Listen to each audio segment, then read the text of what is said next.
A lot of news happening in Florida this week. Let's get you caught up with the headlines. First things first, let's talk about the elephant in the room.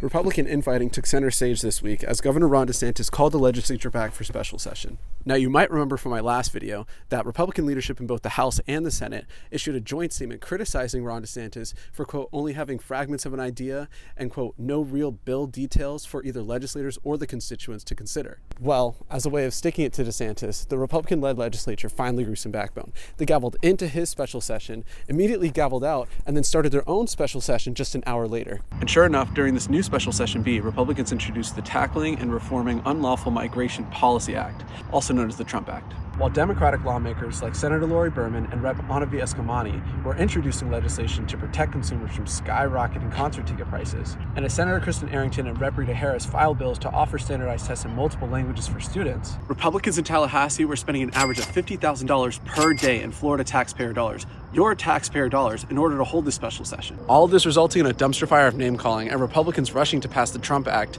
even though DeSantis is already committed to vetoing the bill upon arrival. House Speaker Perez, Senate President Albritton, and Ag Commissioner Wilton Simpson need to take their petty feud with Ron DeSantis and get out of here. We can't let these Republicans in disarray distract from Democratic lawmakers who are finding real solutions for problems facing everyday Floridians.